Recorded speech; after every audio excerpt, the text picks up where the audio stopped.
واحدة وخلق منها زوجها وبث منهما رجالا كثيرا ونساء واتقوا الله الذي تساءلون به والأرحام إن الله كان عليكم رقيبا فإن أصدق الحديث كتاب الله وخير الهدي هدي محمد صلى الله عليه وسلم وشر الأمور محدثاتها وكل محدثة بدعة وكل بدعة ضلالة وكل ضلالة في النار. Kaum muslimin jemaah salat maghrib Masjid At-Taqwa yang dimuliakan Allah Subhanahu wa taala, kita senantiasa saling mengingatkan untuk bersyukur pada Allah Subhanahu wa taala atas nikmat Islam dan iman yang Allah karuniakan kepada kita, sehingga kita mampu melaksanakan perintah-perintah Allah dan pintu-pintu kebaikan serta ketakwaan terbuka untuk kita. Kita juga mampu meninggalkan dan menjauhi larangan Allah Subhanahu wa taala, sehingga pintu-pintu keburukan tertutup dari kita. Tidak kita melihatnya, tidak kita mendengarnya, juga tidak kita menginginkannya. Dia nikmat yang utama, nikmat besar yang Allah karuniakan kepada hamba, yang patut untuk disyukuri sepanjang siang dan malam. Pada kesempatan yang mulia ini, kita melanjutkan perjalanan hidup manusia mulia, Nabi kita yang kita cintai, Rasulullah Nabi Muhammad sallallahu alaihi wasallam. Baiat Aqabah yang kedua terjadi pada tahun ke-12 kenabian di bulan Zulhijjah. Setelah sebelumnya di tahun ke-11 kita menerangkan Baiat Aqabah pertama,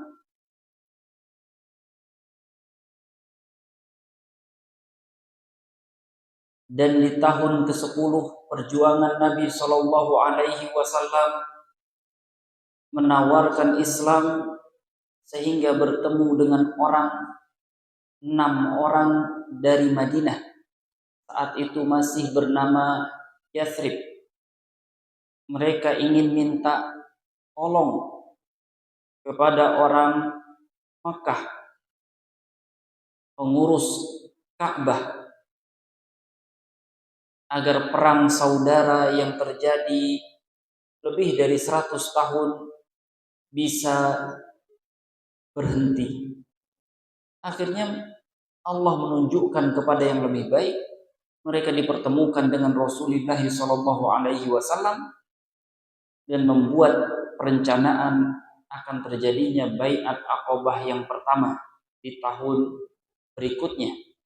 Dan kini kita sudah berada di Baiat Aqabah yang kedua di tahun ke-12 kenabian. Diceritakan oleh Jabir bin Abdullah, orang yang bertemu dengan Rasulullah di tahun ke-10 kenabian, tidak ikut memang dalam Baiat Aqabah pertama, tapi ikut di Baiat Aqabah yang kedua di tahun ke-12. Kata Jabir, dahulu Rasulullah sallallahu alaihi wasallam ke pasar-pasar Mekah, di antaranya pasar Ukaz dan Majannah, di mana orang berkumpul. Di situ Nabi menawarkan, siapa yang mau membantu saya menyampaikan ajaran Allah, imbalannya nanti surga. Orang yang datang di tahun atau di musim-musim haji di bulan Dzulhijjah, dari Mesir kah dia dari Yaman kah dia atau dari sekitar jazirah, semua saling berpesan. Ada pemuda Quraisy, padahal usia Rasulullah SAW diangkat menjadi Nabi 40, tapi tetap disebut ada pemuda Quraisy yang membahayakan agama kalian. Jangan pedulikan dia.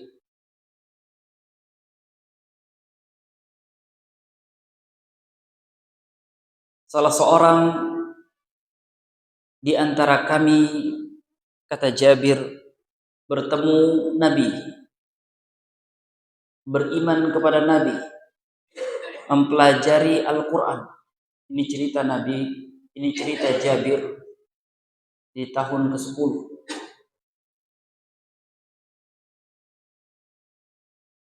Kembali kepada kaumnya,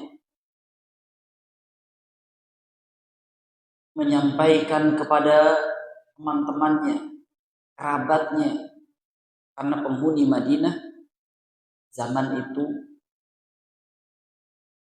Aus dan Khazraj, dua saudara yang punya keturunan yang banyak, sehingga tidak ada rumah di Madinah kecuali tersampaikan dakwah Islam. Ada yang terima dengan ikhlas, ada yang masih berpikir, ada yang masih meragukan. Akan tetapi tidak ada rumah di zaman itu kecuali telah mendengar tersampaikan dakwah Islam.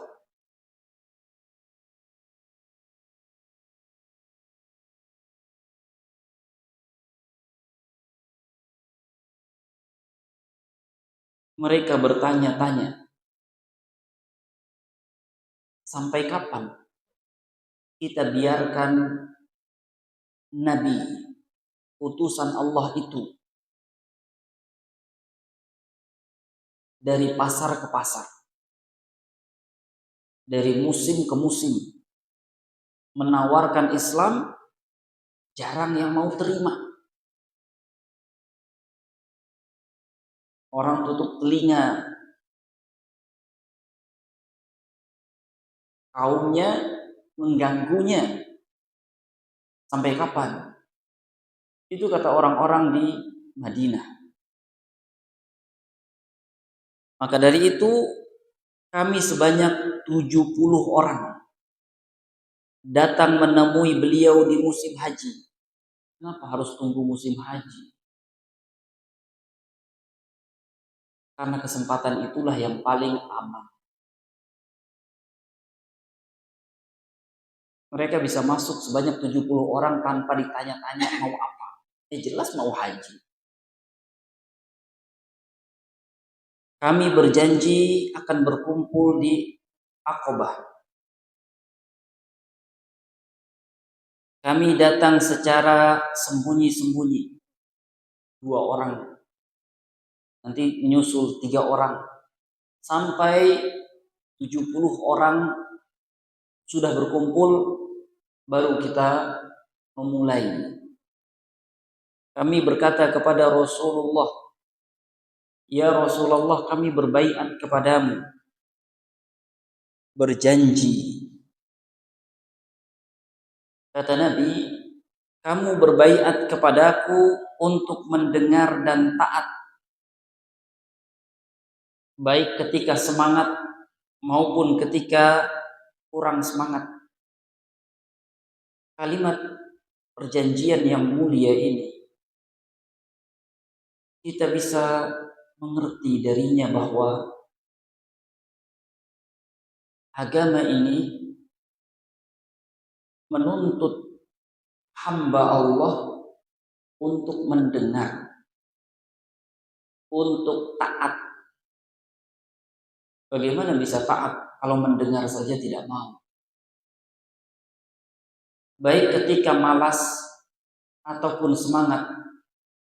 Dari sini agama memaklumi tabiat manusia, ada kalanya semangat, ada kalanya kurang semangat. Kita sebut malas, kurang semangat. Dan itu berlaku pada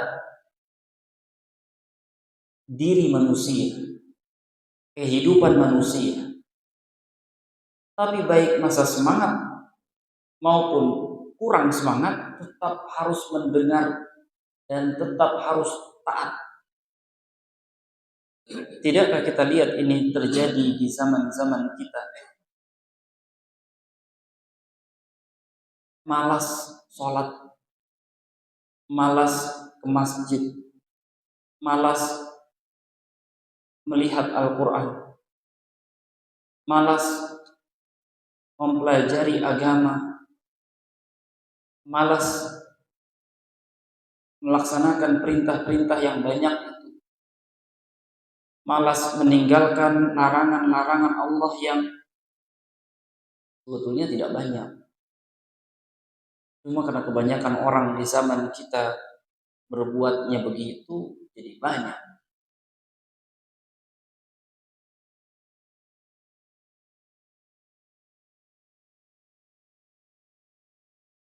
Isi baiat berikutnya adalah untuk menafkahkan harta ketika sulit dan mudah. Menafkahkan harta ketika sulit dan mudah. Menafkahkan bagaimana? Ke siapa? Menggunakan harta itu sesuai dengan yang Allah perintahkan.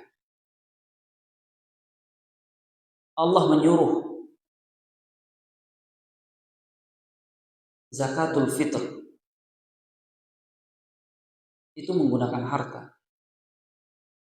Allah menyuruh kurban, itu juga menggunakan harta.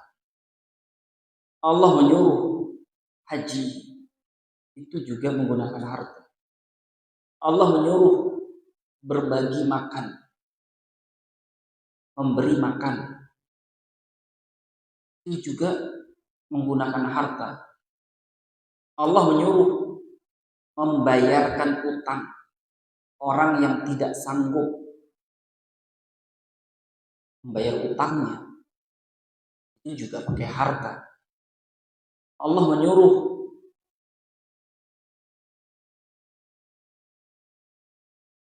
memakmurkan masjid, itu juga pakai harta. Dan banyak lagi. Itu yang dimaksud menafkahkan atau berinfak ketika sulit maupun lapang.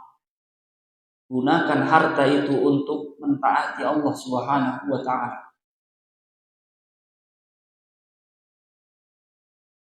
Isi baiat berikutnya, kata Jabir, untuk menyuruh kepada yang ma'ruf, yang baik, dan mencegah dari yang mungkar. Menyuruh, mengajak kepada yang ma'ruf.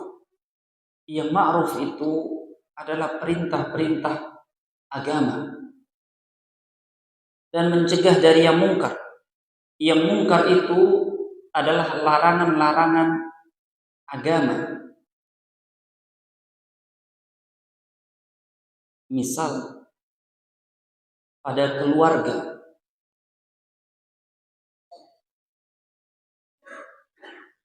menyuruh anak-anak keluarga dan memberitahu mereka ini perintah-perintah Allah. Artinya kita harus tahu semua perintah Allah di dalam Al-Quran. Menyampaikan kepada mereka semua larangan-larangan Allah di dalam Al-Quran. Artinya kita harus tahu larangan-larangan Allah di dalam Al-Quran. Itu amar ma'ruf nahi mungkar. dan bersyukur seorang muslim yang diberi kesempatan punya keluarga, yang Allah memberi amanat kepadanya untuk memimpin keluarga dan anak-anaknya. Dia bisa menyuruh sesuai dengan perintah Allah, melarang sesuai dengan larangan Allah Subhanahu wa taala. Tidakkah seorang hamba ingin diberi kehormatan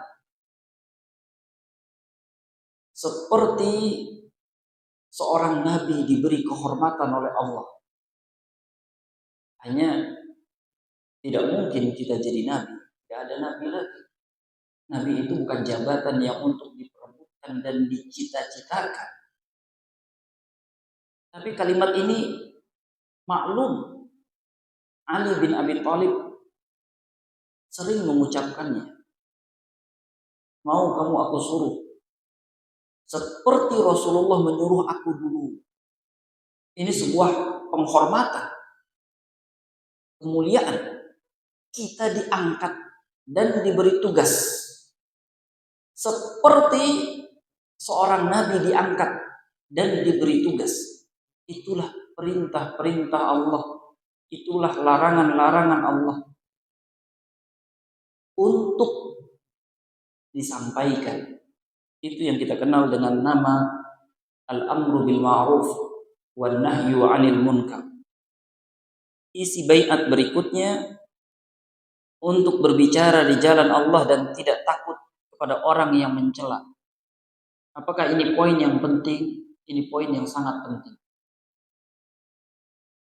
Bahkan di dalam Al-Maidah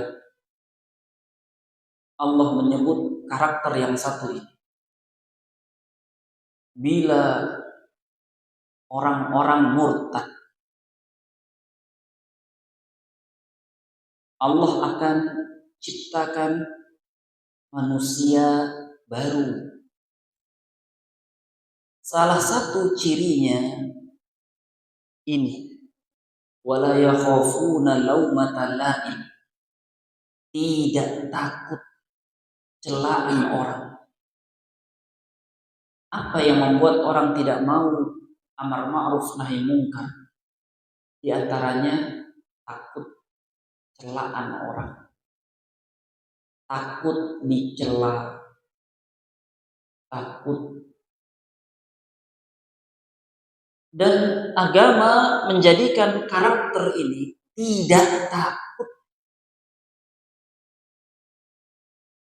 Kita hidup di zaman akhir yang jarang dari sekian yang jarang-jarang ada orang yang berani untuk menyatakan perintah Allah dan dia tidak takut omongan orang. Dia melihat ada kemungkaran di depan matanya, kan dia tidak perlu marah-marah. Dia hanya sampaikan, tahukah kamu hamba Allah ini tidak boleh. Cukup begitu. Tapi dia takut mengatakannya, takut omongan orang. Nah, Nabi mengatakan isi baiatnya adalah tidak takut celaan orang, tetap harus menyampaikan agama Allah. Isi baiat berikutnya melindungi Rasulullah. Hendaklah kalian menolongku jika aku datang kepada kalian, melindungi aku seperti kalian melindungi diri kalian, istri kalian, anak-anak kalian. Melindungi Rasulullah. Maka kita lihat bagaimana kepahlawanan atau kegagahan, keberanian para sahabat Rasulullah di dalam melindungi Nabi. Karena itu janji mereka. Walaupun dengan tangan sehingga tangannya putus. Talhah bin Ubaidillah jari-jarinya putus. karena melindungi Nabi dengan tangan. Walaupun dengan badan, sehingga banyak tusukan di badan mereka karena itu janji mereka. Dan itu tuntutan dari Allah Subhanahu wa taala terhadap orang beriman yang hidup di zaman Nabi. Maka mereka mendapatkan kehormatan sebagai sahabat Rasulullah sallallahu alaihi wasallam yang Allah patenkan radhiyallahu anhum. Allah ridha kepada mereka. Kalau mereka mampu melaksanakan ini semua 5 ini, maka mereka mendapatkan surga. Inilah isi dari baiat Aqabah yang kedua. Nah, setelah baiat Aqabah ini ada peristiwa sedikit. Ternyata yang terjadi saat itu juga ada di zaman kita akhir. Coba kita simak dan kita ambil pelajaran. Jabir As'ad memegang tangannya. Dia orang muda di antara kita. Katanya, sebentar. Wahai orang Yathrib, kita tidak menempuh perjalanan jauh, melainkan kita yakin beliau ini Rasulullah. Mengeluarkan Rasulullah hari ini berarti berhadapan dengan seluruh bangsa Arab yang ada di tempat ini sekarang. Kalian akan terbunuh. Kalian akan dilumat oleh pedang. Apakah kalian sanggup menghadapi itu semua? Iya. Janji untuk kalian adalah surga. Itu pasti. Atau kalian ini orang yang tidak sanggup,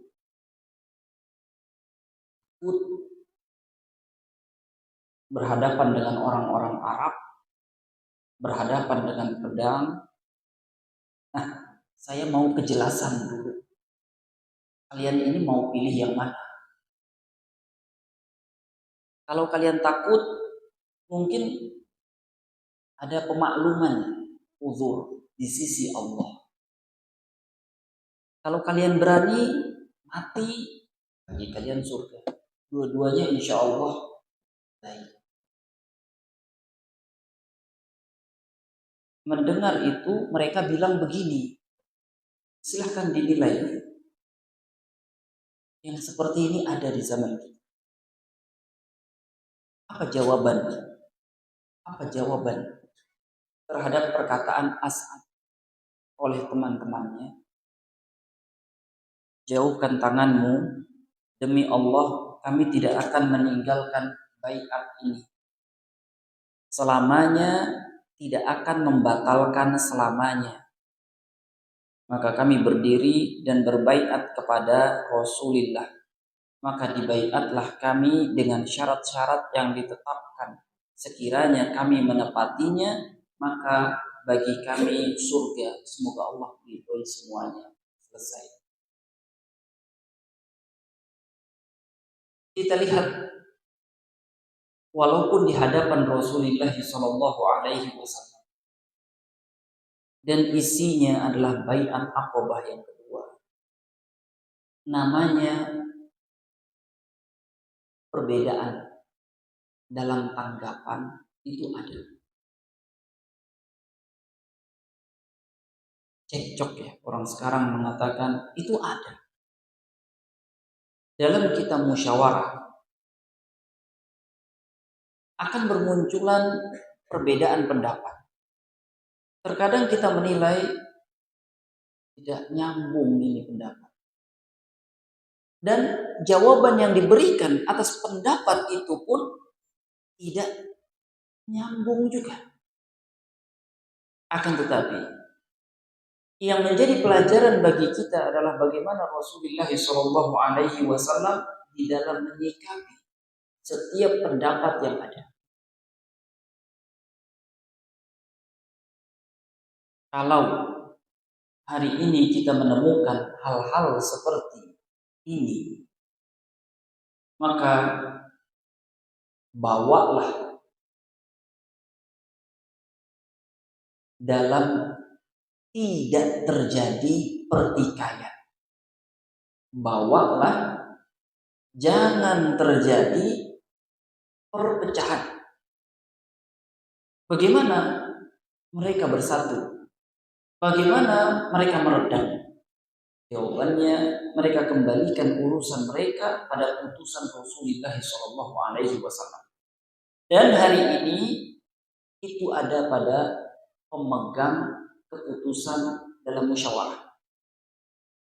Bila seseorang bermusyawarah, maka dia mesti ada yang mengambil keputusan musyawarah. Allah Ta'ala a'lam bishawab. Semoga bisa difahami yang seperti ini. Kemudian berlanjut, Dr. Zaid membawakan kalimat Ubadah bin Samit. Ubadah bin Samit termasuk orang yang hadir. Dan di Bai'at Aqabah yang pertama, Ubadah bin Samit hadir. Ubadah bin Samit radhiyallahu anhu ditanya ketika sakit menjelang wafat, ceritakan pada kami sesuatu yang menjadi amal jariah bagi kamu, karena kamu akan meninggalkan dunia ini. Orang yang akan meninggal diminta memberi nasihat kepada orang yang hidup.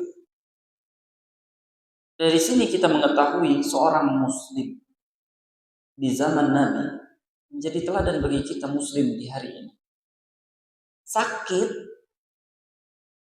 menuju kematian itu mereka tahu. Sakit parah menuju kematian itu mereka tahu. Tahu dari mana? Zaman itu kan bukan zaman ini yang ada pengobatan-pengobatan modern. Orang sakit, lama sakitnya, itu sudah punya perasaan. Hidup saya tidak lama lagi. Entah sampai kapan badan saya bisa menanggung sakit ini. Tapi poinnya adalah pembelajaran bagi kita. Mereka adalah orang yang menyiapkan diri untuk masa itu tiba. Maklum, diketahui badan ini punya masanya, ada masanya. Kuatnya setiap hari hilang. Kebagusannya setiap hari hilang. Tidakkah dilihat dari setiap anggota tubuh yang sudah mulai kehilangan kebagusan dan kekuatannya, ditambah lagi dengan sakit karena kekuatan itu hilang. Nah, mereka minta nasihat dari orang yang sakit, yang diketahui, yang menyadari tidak lama lagi saya akan tinggalkan dunia ini. Apa nasihat? Kata beliau, Rasulullah membaiat kami untuk mendengar dan taat, baik ketika semangat maupun malas, di waktu sulit maupun di waktu lapang, mengutamakan kepentingan umum daripada kepentingan kami pribadi, tidak menentang pemimpin kami kecuali jelas kami melihat kekufuran dengan bukti nyata dari Allah Subhanahu wa taala. Kita tidak bahas poin-poinnya. Tapi pembelajaran bagi kita adalah Kita harus jadi pribadi muslim yang siap menjelang kematian.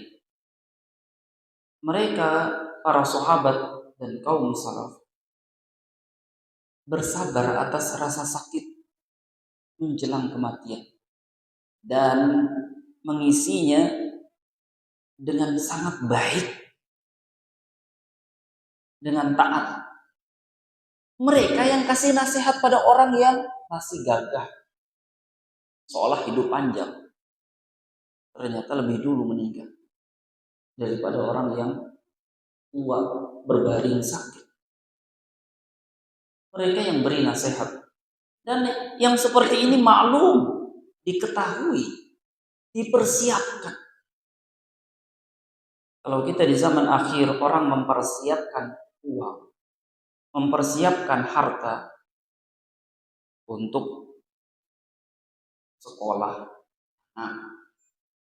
untuk ini, untuk itu. Mereka mempersiapkan diri untuk menjelang kematian. Dan orang berkata tentang zaman ini, mempertanyakan, mendebatkan masa depan.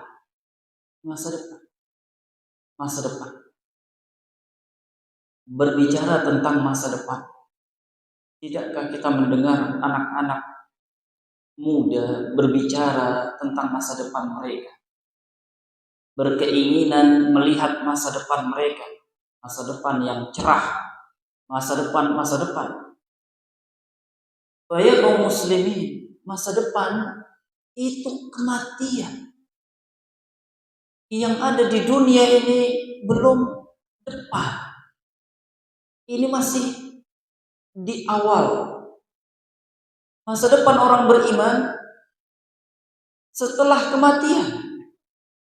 Mempersiapkan untuk masa depan, mempersiapkan untuk setelah kematian.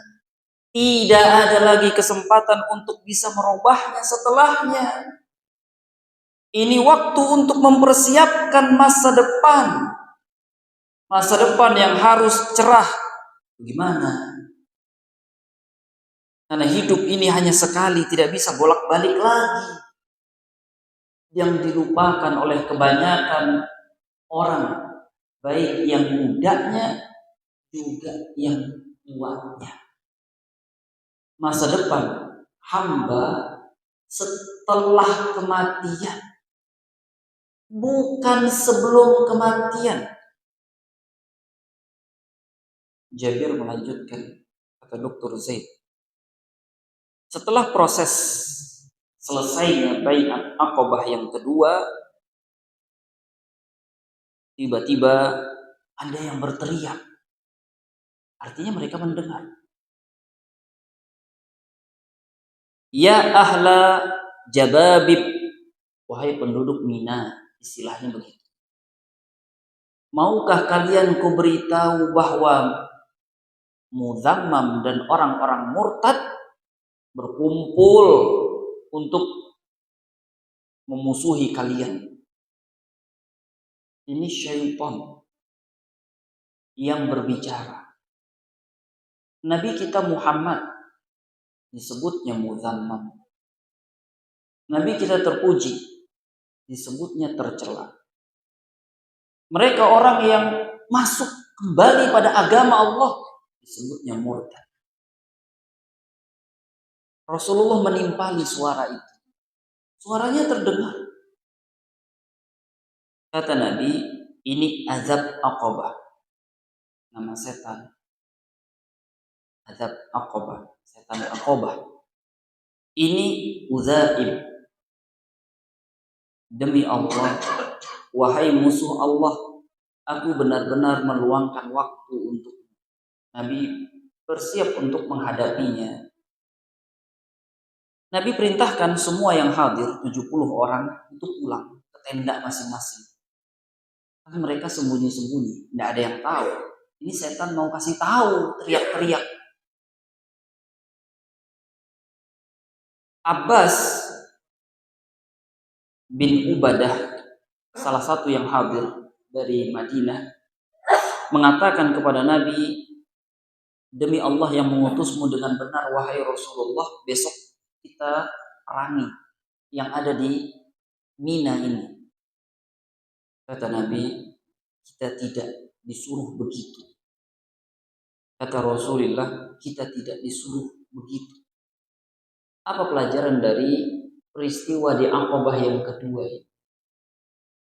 Dr. Zaid menyebutkan beberapa di antaranya kedudukan Bai'at Aqabah. Di dalam agama ini, orang sering mendengar Badar.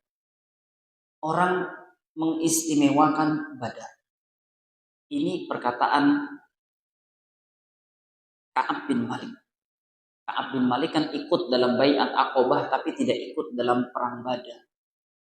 Bukan tidak mau, tapi memang Nabi tidak memberitahu secara umum. Nabi hanya bicara pada sahabat yang hadir saat itu. Aku diperintahkan oleh Allah begini. Yang mau ikut mari. Sahabat mengatakan kita ajak teman yang lain. Kata Nabi tidak, yang hadir saja. Karena kita bukan mau berperang. Walaupun belakangan disebut perang. Karena memang terjadi perang. Nabi tidak ingin berperang. Maka bawa alat-alat pun bukan alat perang. Mereka berangkat seadanya. Kata Ka'ab bin Malik yang ikut Bai'at Aqabah tapi tidak ikut dalam perang Badar. Orang lebih tahu Badar. Tapi aku menyaksikan suatu peristiwa yang aku sangat suka dan cintai. Bahkan kalau ditukar dengan Badar, aku pilih ini. Kalau ditukar dengan Badar, aku pilih hadir dalam Bai'at Aqabah yang kedua ini. Karena dia adalah pintu untuk Nabi hijrah ke Madinah. Nabi kan tidak hijrah setelah Bai'at Aqabah pertama. Justru Nabi hijrah. Para sahabat mulai berdatangan hijrah dari Mekkah ke Madinah kan setelah Bai'at Aqabah yang kedua. Di tahun ke-12 Nabi hijrahkan di tahun ke-13 Nabi. Dia adalah pintu gerbang dari hijrah. Sehingga terbentuk muhajirin istilahnya dan ansor. Dia juga pintu gerbang semua peperangan yang ada, termasuk Badar. Tanpa adanya Bai'at Aqabah,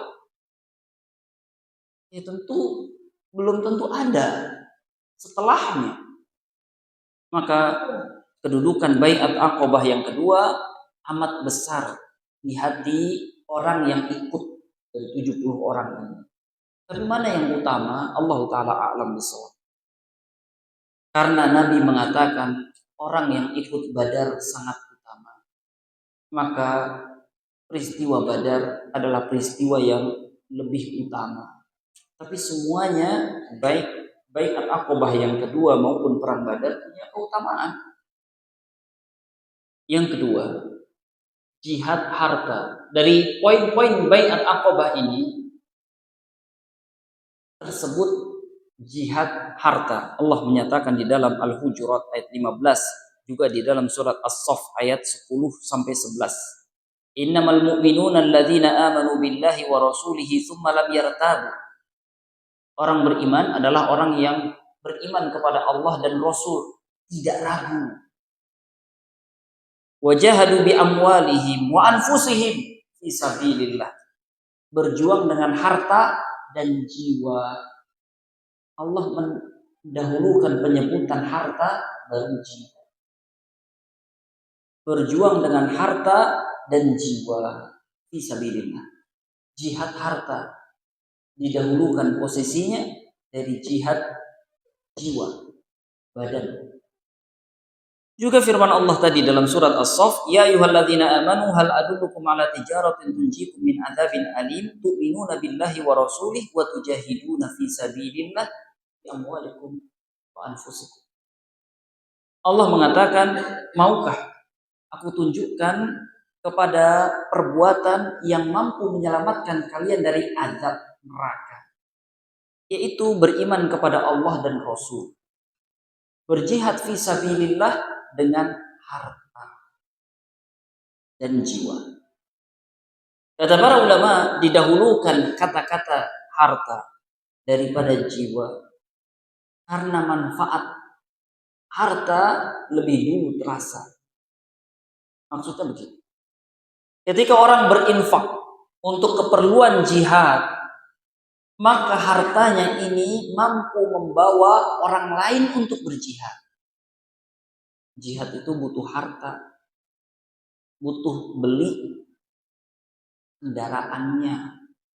Adanya kendaraan itu bisa membawa orang lain untuk berjihad. Manfaatnya sudah lebih dulu dirasa. Jihad itu butuh pedangnya di zaman Nabi, butuh tamengnya di zaman Nabi. Maka manfaatnya sudah lebih dulu terasa. Maka dari itu didahulukan harta, jihad harta. Allah Ta'ala a'lam bishawab. Ini keutamaan jihad harta.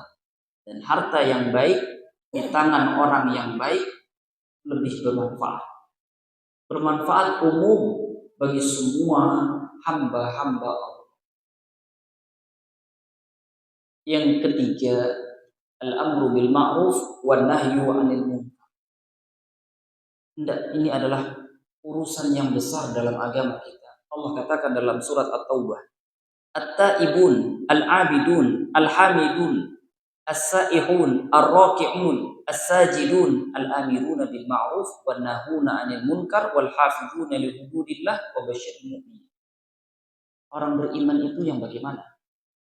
Orang yang bertaubat, orang yang mengabdi beribadah, orang yang senantiasa bertasbih, orang yang senantiasa melakukan ruku, sujud, beramar ma'ruf nahi munkar, dan memperhatikan aturan Allah. Ini larangan Allah, ini perintah Allah. Itu orang beriman. Tidak boleh hilang dari jiwa orang beriman amar ma'ruf nahi munkar. Saya tidak mau ikut campur urusan orang lain. Bukan ikut campur urusan orang lain. Kita tidak disuruh untuk ikut campur. Kita hanya menyampaikan, wahai hamba Allah, apakah kamu tahu ini boleh, ini tidak boleh. Hanya itu, bukan ikut campur. Hanya memberitahu. Mungkin dia tidak tahu. Bukan ikut campur, hanya memberitahu. Cukup memberitahu itu. Selebihnya sudah. Kalau sudah memberitahu, sudah. Wal mu'minuna wal mu'minat ba'duhum awliya'u ba'din ya'muruna bil ma'ruf wa yanhauna 'anil munkar. Orang beriman laki-laki penolong orang beriman perempuan. Sebaliknya, kaum mukminin menolong orang mukminat. Yang mukminat menolong orang yang mukmin. Bagaimana cara menolongnya? Memerintahkan kepada yang baik, melarang dari yang mungkar. Jadi tolong menolong di antara kaum muslimin, mengajak pada yang baik, mengajak pada perintah-perintah Allah, melarang dari larangan-larangan Allah, mengingatkan ini larangan Allah. Kita di zaman cuek, kita di zaman orang sulit amar ma'ruf nahi munkar. Tatkala seorang hamba mendapati dirinya mampu mudah beramar ma'ruf nahi munkar, pada dirinya ada Islam yang mulai padam. Syukurlah pada Allah Subhanahu wa taala, dia sempurna. Dia sempurna bagaimana? Kan ada perasaan merasa kurang sempurna. Sebagian hamba Allah, sebagian merasa kurang sempurna. Kenapa? Saya belum bisa melahirkan. Rasanya kurang sempurna jadi perempuan. Itu kan perasaan. Bisa salah. Tapi ini amar ma'ruf nahi munkar, dia bagian Islam. Dia ciri orang beriman. Nah, selama hidup kita tidak bisa beramar ma'ruf nahi munkar, rasanya kurang sempurna ya jadi hamba Allah. Maksudnya demikian. Allah Ta'ala a'lam bisawab. Amar ma'ruf nahi munkar itu ciri khas orang beriman. Amar ma'ruf nahi munkar bukan ikut campur, tapi hanya memberitahu. Yang keempat, baiat Aqabah. Yang keempat adalah keistimewaan kaum Ansar. Di baiat Aqabah ini, keistimewaan kaum Ansar. Begitu. Kenapa harus orang lain, wahai Quraisy, yang menolong Nabi? Kalian terlambat betul.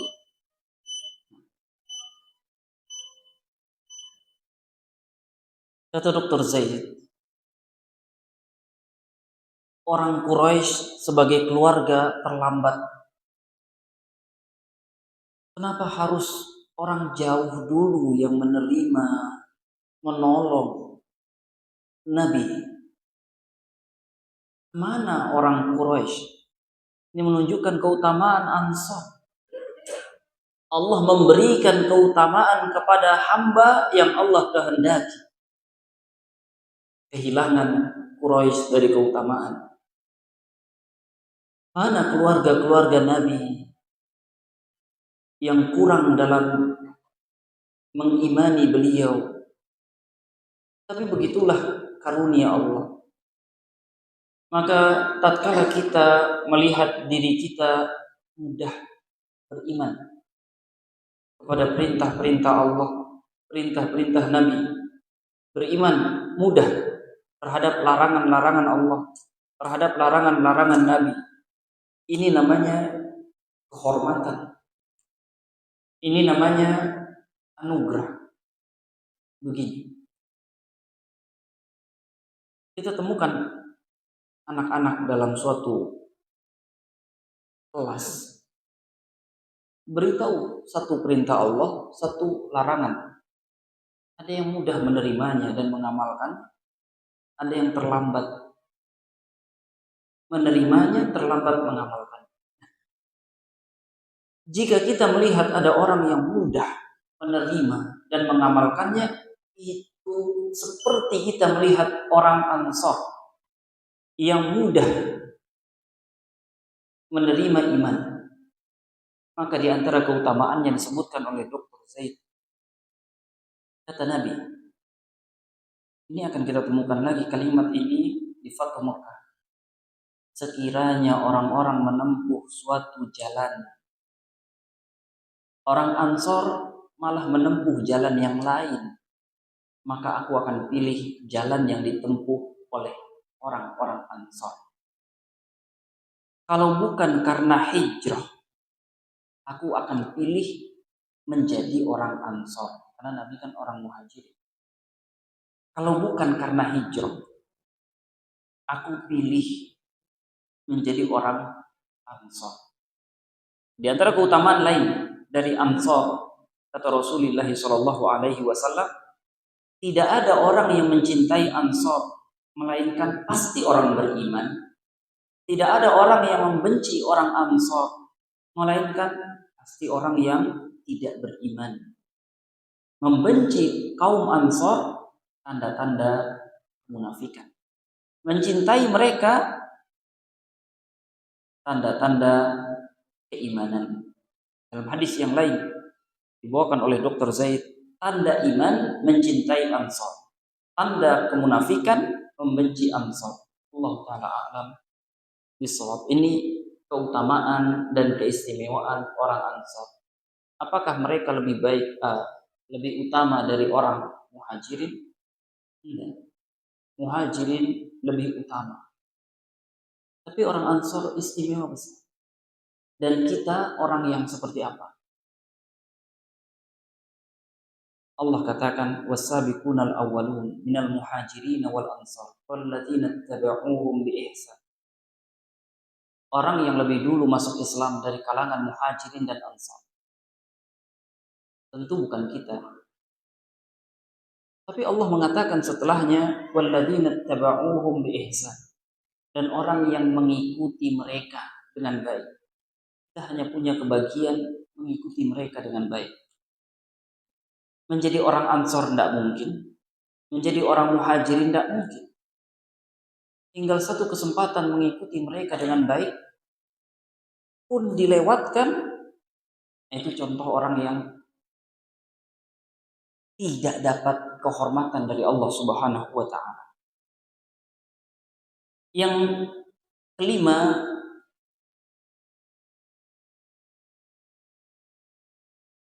hikmah yang besar. Apa hikmah? Orang Ansor lebih dulu beriman, baru setelahnya keluarga-keluarga Nabi beriman, kerabat, paman. Hikmahnya adalah agama ini bukan agama keluarga, dia agama Allah yang Allah berikan hidayah kepada siapa yang Allah kehendaki. Bila ada banyak ditemukan bahwa para ulama, para guru yang dikenal setelah mereka muridnya, bukan anaknya. Yang terdepan di antara mereka muridnya, bukan anaknya.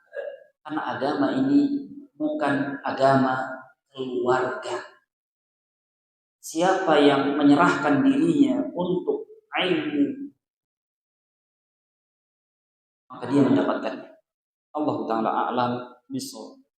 Yang terakhir, agama ini wahyu, bukan insting, bukan firasat. Diambil dari apa? Dari kalimat tadi. Kan ada anak muda namanya Abbas bin Ubadah mengatakan, "Ya Rasulullah, besok pagi kita perangi orang-orang Mina ini semua.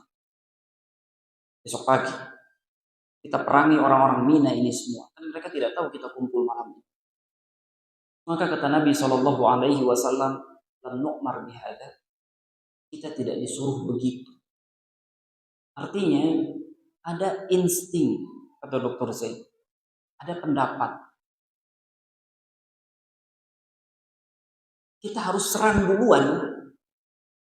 Tapi Nabi menjawab dengan satu kaidah penting untuk selama-lamanya harus diketahui oleh kaum muslimin. Lam nu'mar bihada. Kita tidak disuruh begitu. Jadi dalam kehidupan kita beragama,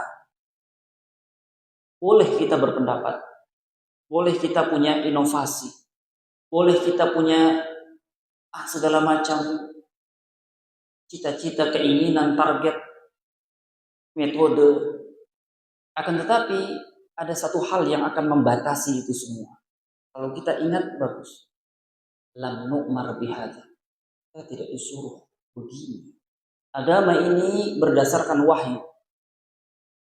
Setiap pendapat ahli fikih, kan para fuqaha banyak dan sering berbeda pendapat.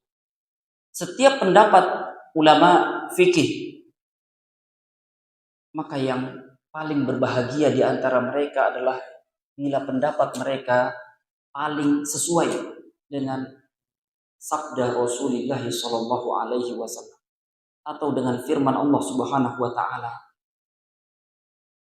Maka agama ini dipulangkan pada wahyu. Setiap pendapat hebat dalam penyampaian pendapatnya, hebat dalam penyampaian argumennya, tapi tetap yang akan merasakan paling bahagia dalam menjalankan suatu pilihan yang paling cocok pendapatnya itu dengan firman Allah atau sabda Rasulullah Shallallahu Alaihi Wasallam, sehingga kaum salaf dulu mengatakan, "Maha malaka ala dzalik." Kamu pilih begini, apa alasannya? Ada hadisnya kah? Ada firman Allahnya kah? Maka Nabi mengatakan, "Lam nu'mar bihadza." Kita tidak disuruh begitu. Sederhana, singkat, dan menjadi gambaran metode besar. Apakah itu yang disuruh pada kita atau tidak? Allah Ta'ala a'lam bishawab. Kita cukupkan. Subhanakallahumma wa bihamdika asyhadu an la ilaha illa anta astaghfiruka wa atubu ilaik. Assalamualaikum warahmatullahi wabarakatuh.